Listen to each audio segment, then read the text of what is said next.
Hey everyone, welcome to another episode of the Easy Conversations podcast, a podcast about having easy conversations. I'm your host, Furkan Dandia. In this week's episode, I sit down with David Jurasek. David is a coach based in Toronto, and in this episode, David shares his journey of battling through testicular cancer and how that allowed him to slow things down in his life. David talks about how the experience with cancer allowed him to have a different perspective on life. David and I also discuss the value of attending men's groups and how that can be beneficial for our healing. I really hope you get a lot out of this episode, and if at the end you leave a 5-star review, I would truly appreciate it. All right, David, thank you for joining today, the Easy Conversations podcast. I appreciate you taking the time. I'm super grateful that, we've been able to have this opportunity to connect fairly recently, and then, be able to do this podcast episode today. So, thank you for taking the time.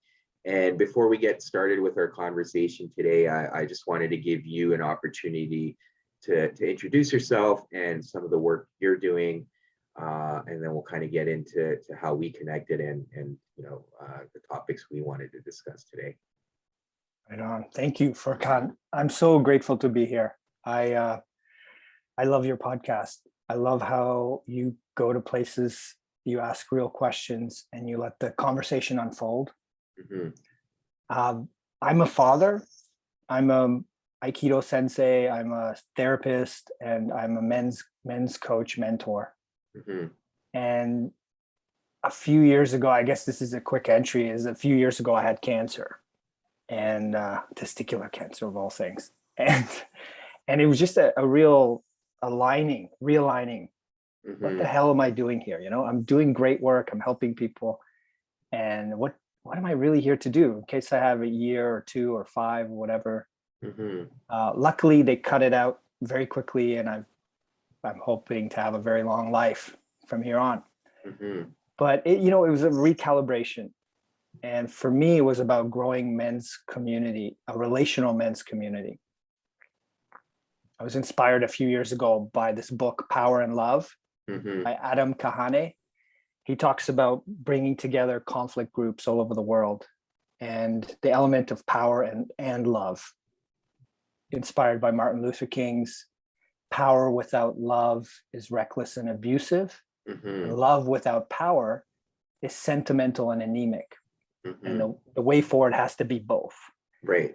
And for me, when I came to that, can we build a community, a village around that paradox? That's something I want to do till I die. That's Mm-hmm. something I want to be part of. That's something I would never get tired of, never feel emptied from. Mm-hmm. So here I am, a few years later, growing that community. Yeah, that's amazing. And thank you for sharing your story. And it's interesting how when we have these moments in life where we really question everything, right? And in your case, it was cancer, and super happy to see you're healthy and you've been able to get past that. But it's interesting, right? Like you mentioned that you had to kind of question all the choices you were making in your life. Like what was that feeling in that moment? Like, did you feel like you had to accomplish more than you had, or because you were kind of on a clock, or what was it? Yeah, that's a beautiful question, because it was the opposite. I've always been a kind of ambitious person. I was in filmmaking beforehand, and I saw all of my friends burning out and being workaholics, and I left to go into therapy. And even in the therapy world, I was an overachiever, taking on the hardest cases and trying to prove to all my colleagues that like I've got chops. And when I had cancer, I remember being in disbelief, walking down downtown Toronto on a Tuesday, middle of the summer, middle of the day, in the hospital network. And I just remember seeing everything really vividly and walking really slowly from one test to the next. It was to confirm, I was kind of in denial a little bit at the beginning. And I knew deep down something's wrong in my body. And I asked myself, what does this mean? What's going on? What do I need to do? Mm-hmm. And the answer wasn't, you got to do more. Yeah. It was the opposite. I have a doctor friend who reminded me that cancer is the cells in the body not wanting to accept limits. So they multiply. They Mm-hmm. multiply till they kill the host. And I thought about my ambition. I was going to grow all the, I was running a martial arts program for kids and parents. It was very successful. And I had these like global ambitions. And I thought, yeah, I've been focused on growth. Growth has been number one for me. And look, Mm-hmm. there's cells in my body that don't respect limits. They're trying to kill me. Something about limits. There's something Yeah. about mortality. And for me, the biggest shift around that time, one thing was like having maybe 30 or 40 people be in the service of saving my life. All the Mm-hmm. doctors, the nurses, the guy who shaved my balls before the surgery, like every single person in this train towards healing, getting the cancer out of my body. It was like, Mm-hmm. wow, I'm so interdependent on all of these people, Mm-hmm. on a society that actually wants to provide me healthcare. Yeah. I was like so incredibly grateful. And the message that was super clear is that I had it backwards.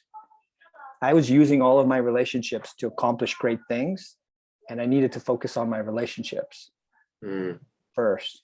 And Yeah. out of that, everything great will come. And all Mm-hmm. of the adventures and programs and projects I had, they were just context to have fun with my friends. Yeah.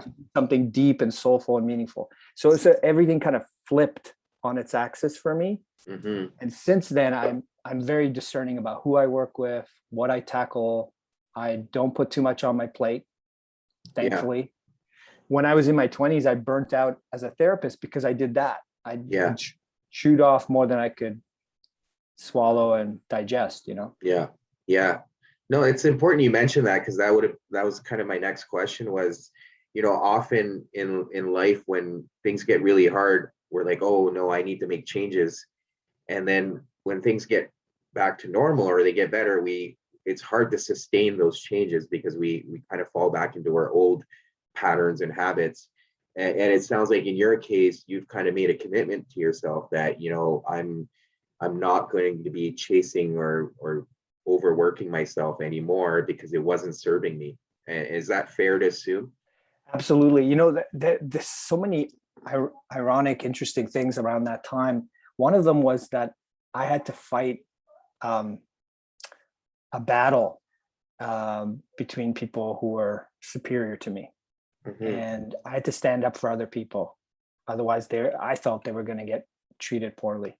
Mm-hmm. And something in me awakened around that time. I was going to a hospital, getting prepped for surgery, but it's like a fire lit up inside of me. And I became more fierce about wasting time and what I'm here to do and what's not for me to take on. Mm-hmm.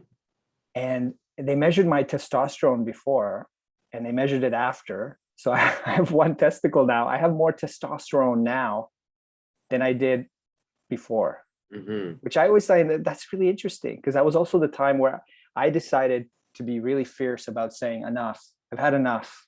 Or Mm-hmm. if someone was giving me bullshit, I hope I can swear a little bit on this Oh podcast. yeah, we're all good here. If someone was giving me bullshit, even if they're a wonderful person and they have some, they're head of some hospital or whatever organization I'm dealing with, but they're giving me something that isn't true, I'm not going to swallow it. This is bullshit. This is Mm-hmm. not true. I'm not taking it. So something in me just like that became firmer Mm-hmm. about boundaries, limits, and not tolerating anything less than what my soul was in harmony with, Mm-hmm. and treating people that way. When I saw people being mistreated, I got so angry around that time. And at the end of the day, I couldn't sleep because I was so angry fighting for all these battles. At the end of the day, I realized I'm not going to treat people like that. No fucking way. That's something that woke up in me. Yeah. That's been pretty strong since then. Yeah. Yeah. And did you find that was impacting your health? Like just the fact that you were kind of letting people, cross your boundaries, not respecting what you wanted. Was that Right. impacting your health? Yeah, and it was subtle, right? Because I Yeah. was pretty successful and pretty healthy, balanced. Like everyone in my life said, "You're the healthiest guy I know. How come you Hmm. got cancer?" Or, "Wow, you work so hard, but you enjoy your life." Like it wasn't like I was being taken advantage of, but it was subtle. Like it was me committing to too many things. It Hmm. was me not taking time to breathe, to daily, like Hmm. really digest the stuff that was coming into my life and really absorb everything. And just having these notions of infinite life, and I'm going to have so many cool things that I've got lined up, and not really fully grasping the tenuousness of this life, Hmm. Hmm. and how I had to seize it Yeah. and savor it more. Yeah, and I think you touched on the whole mortality thing, right? Like we all get caught up in making all these extravagant plans about, oh, when I retire, I'm going to do all this, and in your mind you're like, I'm going to live to be 70, 80 years old, whatever, and enjoy my life, and then Mm, something like that happens, and it really, brings things into perspective how fragile and um how precious life is, when you really think about it. But it's also interesting in the sense that it's funny how things work, or the universe has a strange way of making things work. But in your case, going through a surgery and losing a testicle, but still having more testosterone in your body, it's magical how the universe what a make. mystery, eh? Yeah. Yeah. I guess you also mentioned like you're a sensei. So I mean, I briefly did martial arts when I was a kid, but I remember Mm, the whole aspect of discipline when it came to martial arts, mm, right? And the instructors always reminding you that, yeah, you're learning a way to defend yourself, or you can, abuse this power, if you may call it that. But there's a sense of responsibility and discipline that comes with it. mm. How have you been able to balance that in your life, being a sensei and a therapist? Like, do you feel like the you're able to utilize a lot of those things in your practice as well? Gosh, you bring up some really interesting questions, Furkan. I think, first of all, I think of discipline because I'm a creative guy. Yeah. I've always been I just studied in like 7 different dojos. I could not stick around. I was always too curious to find out what's that other guy teaching, and is this Yeah. all there is? Is there more?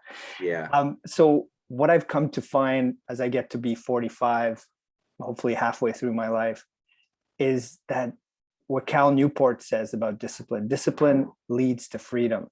Hmm. And it's not discipline like I have to force myself and be super responsible and super dutiful, and oh, you got to sit and meditate now. Hmm. It's a gentler, heartfelt, devotional kind of discipline. Hmm. Like I'm doing this out of love. I'm doing Yeah. this out of love for the if I better myself, my family will be happier. Hmm. If I Yeah. take rest, my clients will get more of me. Yeah. Is that kind of relation? I think of everything relationally now. So I think Yeah. of discipline as a relational understanding that everything has an impact on other people, including myself, right? Hmm. So that's how I get myself to the table when I don't feel like it. And there's also like, there's all these inner parts. So part of me knows, oh, this is very important. You should do this. And another part is like, I don't feel like it. Sucks. I'm tired. Yeah. And there's something else in me that brings me to the table, but I have to contend with those parts too. I can't just grab them by the scruff and force them. Hmm. I've always believed as a sensei, there's a famous teacher, Moshe Feldenkrais. He was a famous judo guy who developed his own healing modality, the Hmm. Feldenkrais method. And he said, I will be your last teacher, not because I'm smarter or I know anything more than the other guy, but because I've come to understand how learning works. Hmm. And I'm here to help you learn. And once you discover that, you'll see that we're all learning together. Yeah. So that's my attitude as a sensei. I can be commanding, I can be firm and fierce, but most of the time I like inviting people. I like Hmm. helping them fall in love with the practice. Hmm. That's Yeah. what gets me to show up. That's what Right. gets me to train. It's not, oh, I should do that. It's Yeah, something deeper, for sure. No, and that's amazing how you so eloquently put it, because I think you can also apply that same thing as a therapist, right? Because we're not, experts in anything. We're all students of life, and even therapists are included in that. They don't have all the answers, but what therapists can do is help you learn, whether it's about yourself or your partner or whatever you're trying to work through. And I think you can easily draw the parallels in both the disciplines there, as you've mentioned. But it's interesting, right? And I think it's Yeah. beautiful that your sensei said that, because I truly believe in that, is that we're all here to learn. Some of us may be further along in their journey, and some of us may just have more knowledge in one area. But at the end of the day, we don't have all the answers, and Yeah. we're all learning at a different pace. But yeah. Yeah. Absolutely. Absolutely. There's a funny meme that went around recently about picture of like therapist told me to do self-care, and then it has a picture of the therapist as like this picture of like, I think it's one of the Siths from Star Wars. He's like pasty white, skin. It was like, oh my God. And this is such a stereotype, but in my third year as a therapist, I burnt out. Mm, And I didn't know that lesson, right? I tried to save the world and took on the hardest clients. So I think I've learned it. And the biggest lesson for me is, one, I've got to enjoy myself in mhm, every session, even if there's depression, trauma, suffering in the room. Got to find a way to enjoy this, to mhm, be alive in this, to be learning in this process. mhm, You know, to be curious and discover something, bring back something for my family. mhm. And I think that's infectious for clients. If it's like that, wow, this guy's alive. I want to be alive too. Yeah. He's not afraid of my shit. He's like ready to dive into it. We're like, whoa, okay. Oh, all right. And if he can handle it, then maybe I can be okay with my own dark side and my own struggles. Maybe it's not so finite, debilitating.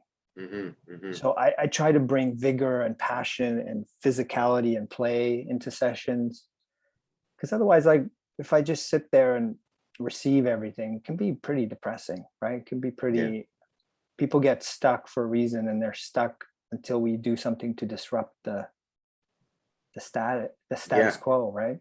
For sure, for sure. Yeah. And then kind of going off in a bit of a different direction here, you Mm. mentioned you started a men's kind of coaching group. What inspired you to do that, and maybe shed some light on the type of work you're doing? Right. So I was in a lot of men's groups for many years, over 10 years, and they're lovely. They're awesome. Hmm. They're focused on personal growth. So which is great. You learn about accountability, about integrity, setting goals, and then you're being there for each other and reminding each other. It's good stuff. But like, every single time when their man would say, hey, I've had a fight with my wife, or something going on with my daughter or my relationship, there'd be this kind of like silence in the room, right? This is a men's group. So there'd be like this, like, and some guys would jump in to like give advice. Like they couldn't resist. They could hold back on everything else, but that, no, you gotta leave her, man. Or you gotta be nicer to your kid or something. They just couldn't resist. Yeah. Or they'd kind of look at you kind of like deer headlights, like, oh, we don't talk about that. You just talk Mm, about your own feelings. Your own feelings. How are you feeling, David? Okay, let's process you. And I thought, okay, that's good for personal responsibility. I appreciate that. As a mhm, sensei, I want to be responsible and own my power. But since I've started to see everything as an ecosystem, I'm part of a fabric of life, an piece of nature, piece of society. I can't help but think relationally. Well, how do I resolve this conflict that's its own dynamic? I mhm, have my part, but then this other person has their part. How do I influence this other person? How do I help them to heal and grow? How do we grow together? mhm, And me taking full responsibility in that, obviously. That can't mhm. be any other way. Of course. And the more I studied that, I found, oh, there's bits of that in different therapies. There's bits of that in different kinds of relational communities, but there's no men's relational community. It's like men have been conditioned to think of ourselves as individuals, as lone wolves. And then even when we get into a pack, it's like, I'm here for my stuff. Okay, I got my mission, my goal. Bye, guys. And Yeah. I started to meet other men who were at that place in their life. Some of it's midlife, some are later, some are younger. It's this place of like, I've done all that accomplishment stuff. I've done the personal growth weekends, hundreds of them. I've done ayahuasca. I've done everything. And now I thought I was a pretty enlightened, pretty conscious dude. And now I'm fighting with my wife every night. Or I'm really terrified of having a kid. Or I don't know how to work with people and collaborate with them. Yeah. I always want to one up or be better. And then we started to study it together. So I wanted to create a community where we can learn together. I can bring my best, but other men with their experience, their frameworks. So we created an integrative framework, like a dojo of learning and growth and healing. And it's been incredible. Like every single meeting we have, we dive into like the most relevant, deepest stuff. And there's no single answer. There's no like, just use this technique. That'll fix it. Yeah. It's deep. It's rich. It is. And it's beautiful work. And as you know, right? For sure. Yeah. So I'm hooked, I'm like, this is a bottomless well. Yeah, no, it's interesting you mentioned that because for me, and hopefully by the time this episode comes out, it'll be up and running, but I'm currently in the process of setting up a men's group here in Calgary, where I live. Beautiful. For the same reasons. And I think part of it is, as you mentioned, a lot of my friends and guys I talk to, they're kind of like, we've done it all, we've been successful career wise, we enjoy life, we've got a family or all of that, but there's still something missing. And some of the research I've done behind having a circle of men or men's group is really that spiritual connection that we all want with our fellow man, right? And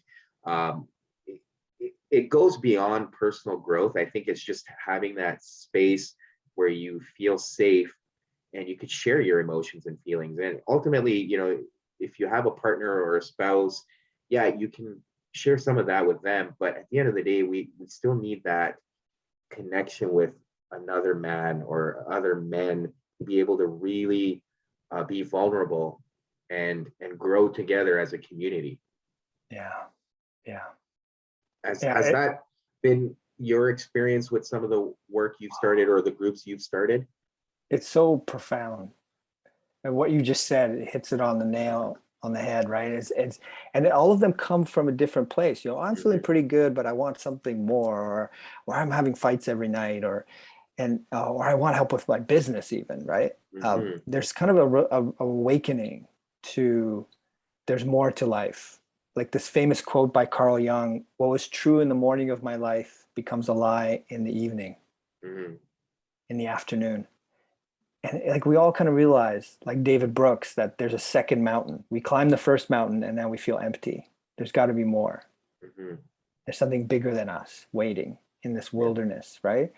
And what's beautiful is after a few months, sometimes a year, sometimes a few weeks, the men who are in it, they go, wow, I thought I was coming here for this, but now I realize I came here to give as much as I'm getting. I see how profound impact I have just on how I listen to so-and-so, that it's changed his life. And his stories changed my life. And there's so much like thickness in terms of interconnectedness. It's not just, I feel good here, I belong here, that's wonderful. It's like, I'm making a profound impact in other people's lives and they're in my life just by showing up every week and really going deep in this authentic way. Yeah. And then there's like, you can learn tools and techniques and practice, and we do role plays around scenarios that are challenging, but it's just like that. There's something profound about showing up for each other this way. And something that like, I think of cycle breaking, like all the men in my history of my family, for as many generations as I've been able to track, they didn't get any of this. No. They had nowhere to cry. They had nowhere to release rage. They had nowhere to, bring their shame and unshame themselves. They just accumulated layers and layers in their lifetime, survived and died and passed it on. Wonderful men, but also very broken. Yeah.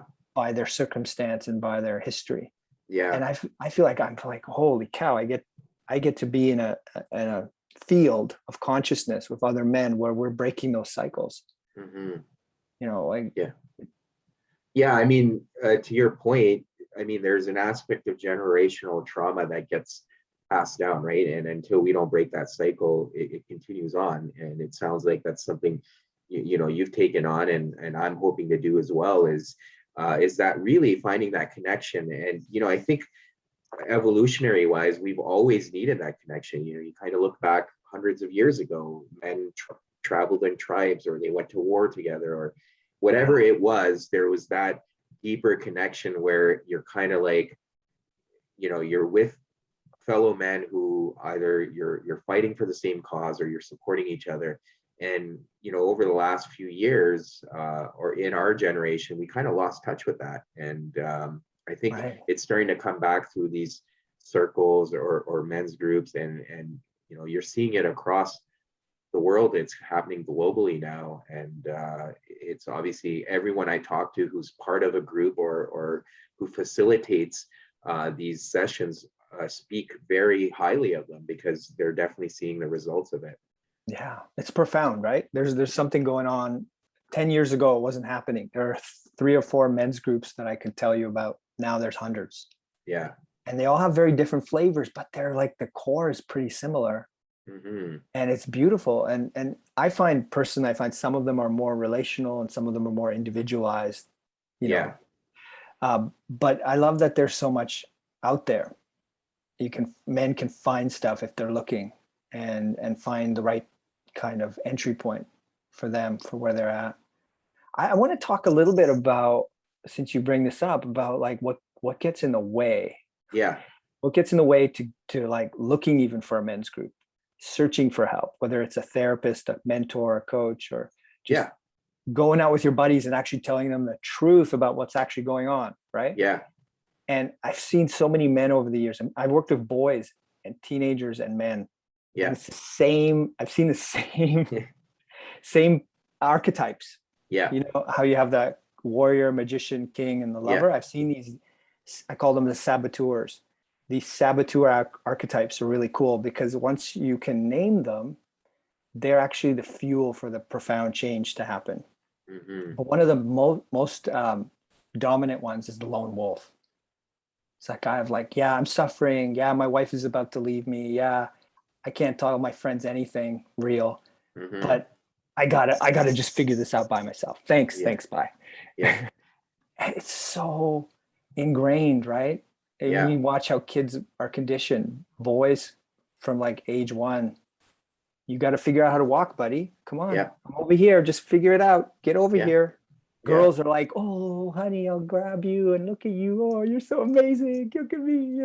Like, we treat boys and girls really differently, and we expect boys to internalize emotions and figure it out. Hold that vulnerability, hide it, bury it. And then you get, I know therapists, male therapists who like, they know all this stuff, right? They teach all this stuff. When they're going through a divorce, or when they're going through anxiety or depression, I don't see them for a year. Yeah. They just like disappear off them. They don't answer the phone. Yeah. It's very powerful. It is. And it's interesting you mentioned that, because the whole lone wolf thing, I can relate like 100%. And I'm sure we've all experienced it at some point in our life. In my case, it was going through divorce, and I was like, there was a aspect of shame. There was an aspect of fear of judgment, but it was, for me, it was also that whole notion of, what, I'm alone in this. I can figure this out. I have to figure it out alone. And I didn't seek help. I didn't really talk to people about it. Kind of did my thing in the background, occasionally kind of speak up about what was going on. But other than that, I kind of went through it silently on my own. Right. And that's kind of what's inspired me to do the work I'm doing, or even Mm, starting these men's group, is because I know kind of what I needed in that moment, and I yeah. didn't know how to ask for it. But I Hmm. also know other men struggle with similar things, or in similar ways. And how can we create that platform or that Mm, avenue for them to be able to come and just sit there and just be able to ask for help, or just mm. know that they have a community of men that are there supporting, you know. Yeah. For kind of, I think that's really profound too. And you're speaking to like how you turned it. I think of it as evolving these immature parts, right? The lone Mm-hmm. wolf doesn't trust anyone, questions Yeah, groups and dynamics, and doesn't feel yeah, safe in a group. Well, you're the one who gathers people. You're the one who says, hey, we got to talk about this. yeah, Hey, let's come together. And I think that's a beautiful demonstration of the lone wolf becoming the gatherer, the leader, the guy who sees what's missing in the community and starts to bang the drum and says, we got to create this. mm-hmm. Mm-hmm. I'm tired of doing this alone. I need you guys. We need to do this together. We need to have conversations. I think that's my hope for every man. Basically, I just saw a guy a month ago who tried to commit suicide, Mm-hmm.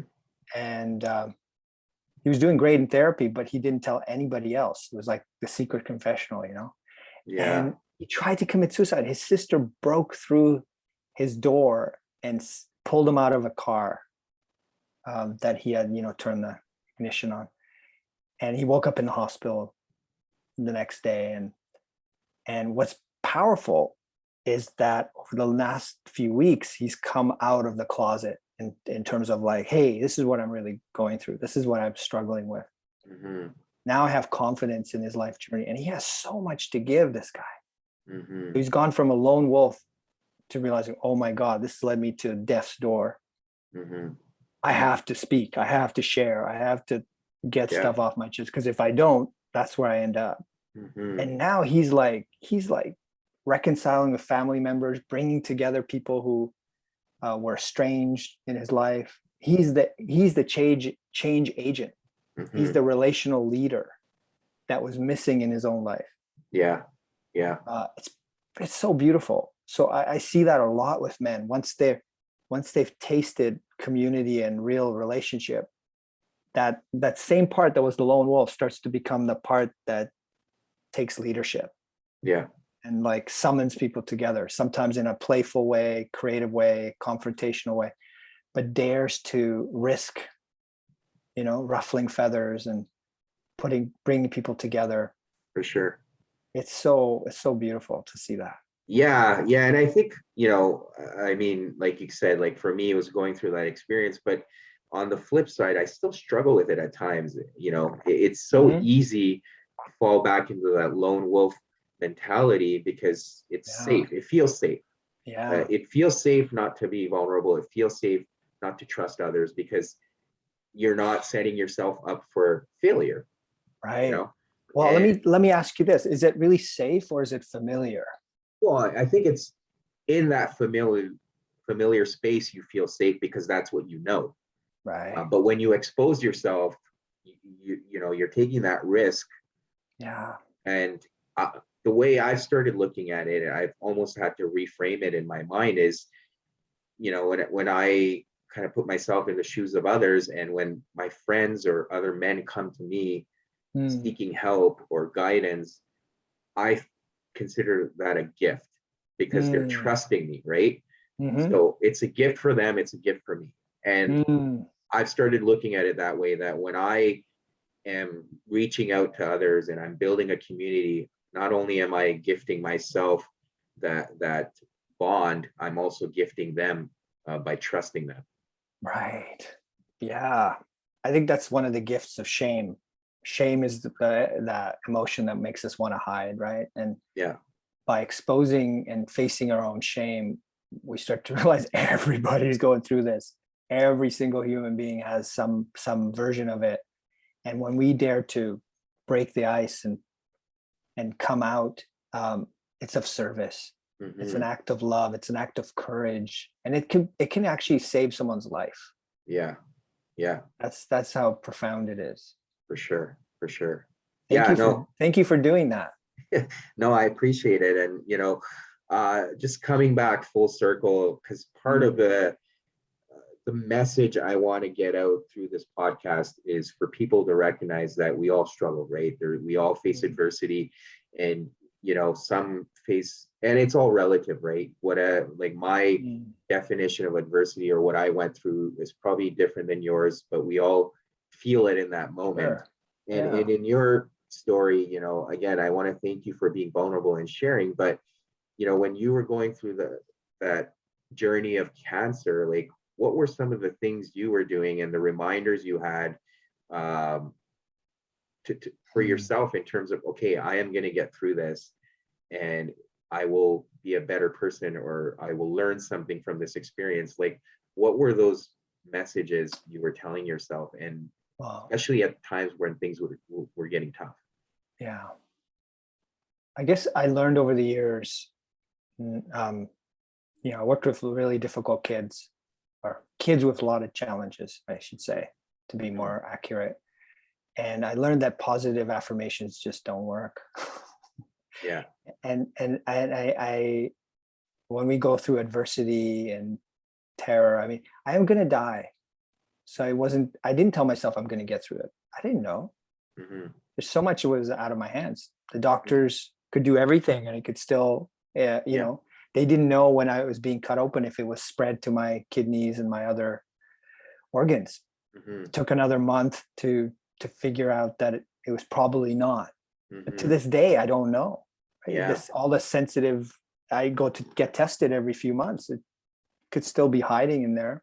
A lot of Hmm. people have that experience. So Hmm. I don't know when my last breath will be. Hmm. Um, Things don't always work out. Hmm. I like a good story with a good ending, but a satisfying ending. But that's not how life is. Sometimes Hmm. you get interrupted halfway through. Sometimes you do all the right things and you're honorable and compassionate, and you get fucked. Hmm. And other times you're a real asshole and you get rewarded. Yeah. I don't expect anything Yeah. in terms of an outcome, but um, what was tremendous for me was, oh my God, I'm getting to breathe right now. And oh my God, life is so precious. And oh my God, these people are helping me. And then, yeah, some of them get paid to do this, but look, they're taking extra time and care. And this doctor's making a joke to make me laugh and taking a moment to slow down his long day to be with Hmm. me. And my wife is grieving and scared to lose me. And everything is so beautiful and precious. Hmm. And I remember reading this book by Martin Preytel. He was an indigenous man who went to Guatemala, of all places, from North America, because he didn't feel like he belonged and he was searching. Hmm. And Hmm. he studied there in the rainforest. I got to visit Guatemala, so I felt connection to that land a little bit. And Hmm. he said their version, the people who lived in the Mayans, who lived in the rainforest, their version of life wasn't to get over anything. It was the opposite. It was to get fat with experience, to learn about suffering, to learn about grief, to learn about rage, to learn about um, joy, pleasure, everything, to Hmm. learn from other humans, to learn from plant medicine, to learn from animals. And I thought, wow, I'm so lucky that I get to keep breathing and learning from life, Hmm. whatever it is, however scary or painful. There's something here that I can bite my teeth into. I can learn something. Maybe at some time later I get to give that gift to someone else, and voila, that's what happens, right? I go through cancer, and then I help people who have health crises. I understand something more deeply than I did before. Hmm. I go through loss. I was a refugee as a kid. I understand what it's like to not have a home, Hmm. to be displaced. I go through heartache and suffering and relationally. I understand what it's like to be humiliated, to be disrespected, to not be loved. Hmm. So there's always learning. Yeah. And And I think like you and I, when we think of ourselves as here in service to help others, there's never anything lost. No matter how painful something can be, it can always be helpful. It can always turn into compassion and into understanding someone else, right? And easing their suffering. Yeah. Yeah. No, thank you for sharing that message. That's amazing. And I can't agree anymore. I mean, for me too, going through certain challenging experiences in life have only humbled me in the sense that, when your ego takes a beating, that's when you really open. And I mean, you still have a choice. You can continue to be the same difficult person, Stubborn. or you can take that as a moment. In my case, I was really humbled and I learned. And like you said, you start having compassion and grace for others, and the things that you used to think were a big deal aren't anymore. And now you're in a position where you can share that wisdom with others and give back in the form of service, as you mentioned. Yeah. It's profound, right? Like there are people who saved my life, and I get to save their lives, and we get to be here in this relatively short time together. We evolve, we grow a little bit. I don't really believe that after I die, or any of us die, that's just it. It just disappears into nothing. It just doesn't make any sense. I do see there's some kind of evolutionary mystery at play that I can't fathom, that I'm a part of. So yeah, it's incredible to be alive and to get to experience living and growing with other people. No, that's amazing. And David, I want to thank you again for coming on here, sharing your story, sharing your insight and wisdom. And I appreciate this conversation. It's been great, and time really flew by here. But for people that want to find you or get a hold of you, whether it's online or social media, what are some of the best ways to find you out there? Yeah, so you can find me on Instagram at Powerful and Loving. And we have a website, powerfulandloving.com. Got a lot of free resources. The saboteur, the lone wolf that I mentioned, we made some fun videos about the other 4 saboteurs, because it's part of my mission to kind of bring awareness to the dark side. I get excited about revealing the stuff that nobody, like, I think like your podcast, talking about the stuff most people avoid talking about is where all the juice is, right? It's where all the learning is. So we make fun videos, and we talk about stuff that is harder to talk about. And we invite men especially to come closer to the fire and check it out, and to also trust that every community is unique. I want to encourage the listener, especially men, because we have less communities out there than women tend to, is to like really go on a search, go on a hunt, sniff around, check out different groups and go, I like these guys, but they're a little bit stiff. Their rituals are kind of boring. These guys are exciting, but they don't listen very well. These guys, they're doing something. And find, and trust that you will find your place. And sometimes you will find that you need to create another circle. Right. And that's beautiful, that we need this diverse ecosystem. And so I want to encourage men to go searching.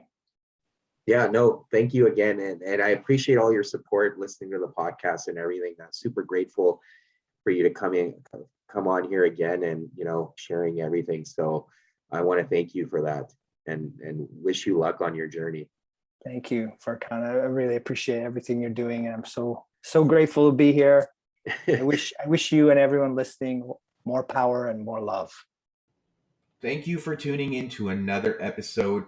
As always, please subscribe to the podcast if you enjoy the episodes, or leave a comment in the comment section. I always love hearing from you. Thank you again, and until next week.